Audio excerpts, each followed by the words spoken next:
కాకతీయుల కాలంలో నిర్మించిన ఆలయాలు నిరాదరణకు గురవుతున్నాయి. నిత్యం ధూపదీప నైవేద్యాలతో వెలుగొందిన చోట మొండిగోడలు దర్శనమిస్తున్నాయి.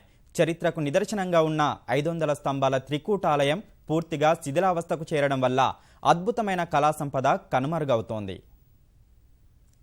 జనగామ జిల్లా రఘునాథపల్లి మండలం నిడిగొండ గ్రామంలోని త్రికూటాలయం కాలగర్భంలో కలిసిపోతోంది. కాకతీయరాజు గణపతి దేవుడు తన చెల్లెలు కుందమాంబకు పసుపు కుంకుమల కింద నిడిగొండ గ్రామాన్ని కానుకగా ఇచ్చాడు. ఆ జ్ఞాపకంగా కుందమాంబ 2 గుట్టల మధ్య త్రికూట ఆలయాన్ని నిర్మించారు. శివుడు, విష్ణువు, సూర్య భగవాన్లను కొలిచినందువల్ల త్రికూటాలయం అని పేరొచ్చిందని చరిత్ర చెబుతోంది. హన్మకొండలోని 1000 స్తంభాల ఆలయం తర్వాత అంతటి ప్రాచుర్యం పొందింది ఈ శైవక్షేత్రం. 500 స్తంభాలతో నిర్మించిన త్రికూటాలయంలో సూర్యోదయం, సూర్యాస్తమయ సమయాల్లో భానుడి కిరణాలు గర్భగుడిలోని శివలింగంపై పడడం ఇక్కడి ప్రత్యేకత. అర్చకులు ఆ యొక్క కుంభమాంబ బర్త్డేకు ఇచ్చిన గిఫ్ట్గా ఆ తాటకాన్ని తవ్వించిన చెరువు నుంచే ఒక నేలబొయ్యారం ఉంది. ఆ నేలబొయ్యారం ద్వారా అర్చకులు వెళ్ళి ఆ నీటిని తీసుకొచ్చి ఆ శివునికి అభిషేకం చేసేవారు.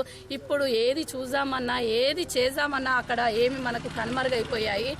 దీనిని డెవలప్ చేయాలని అదే మన తెలంగాణ ప్రభుత్వానికి, దేవాదాయ శాఖ మంత్రికి, మరి అందరికీ మేము విన్నవించుకుంటున్నాం. విగ్రహాలు, కోట, 3 దిక్కుల పెద్ద పెద్ద కోట ముఖద్వారాలు కలిగినటువంటి నిడిగొండ అప్పటి చరిత్రాత్మకమైనటువంటి ఈ గ్రామంలో రాజులు కాకతీయులు ఇక్కడ నిర్మించినటువంటి త్రికూట ఆలయానికి చక్కటి కోనేరు, ఈ జలపాతం వచ్చటానికి ఊర చెరువు నుండి ద్వారము ఇవన్నీ నిర్మించబడి ఇక్కడ నిత్యం కూడా పూజలు అందుకొని భక్తులు చాలా సంతోషంగా ఈ పూజలు చేసేటువంటి ఈ గ్రామాన్ని ఇప్పుడు శిథిలావస్థలో ఉంది కాబట్టి ఈ ప్రభుత్వం శ్రద్ధ తీసుకొని మళ్ళీ తిరిగి పునరుద్ధరించాలని కోరుకుంటున్నాం. 1996లో ఆనాటి ప్రభుత్వం ఆలయ మరమ్మతుల కోసం 20 లక్షలు మంజూరు చేసింది.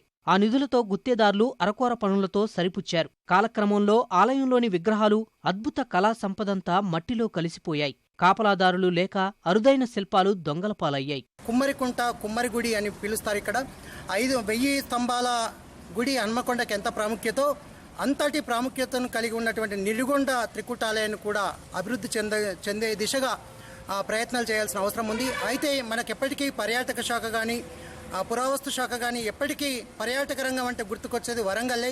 ఇంకొక దృష్టి వాళ్ళు వేయడం లేదు. నిడిగొండలో ఉన్న త్రికూటాలయాన్ని కూడా వెంటనే బాగుపరిచి అభివృద్ధి చెందే దిశగా చర్యలు తీసుకోవాల్సిన అవసరం. ఆంగ్లేయులు పరిపాలించినప్పటి నుంచి ఇప్పటి వరదా కూడా ఇది అప్పుడు నిధిగొండ అంటే నిధి అంటే సంపద గల ఉది. ఈ సంపద అనేది భూమిలో కలిసిపోతున్నది. ఈ దేవాలయంలో కూడా భూమిలో కలిసిపోతున్నది. ఇట్లా కలిసిపోతుందనే ఆలోచనతోటి కొందరు స్టూడెంట్స్, పార్టీకి అతీతంగా కొందరు నాయకులు అందరూ కలిసి ఇక్కడే నుంచి జనగామకు కొత్త జిల్లా అయినప్పుడు జిల్లా కలెక్టర్ గారికి కూడా మెమరాండం సమర్పించడం అయినది.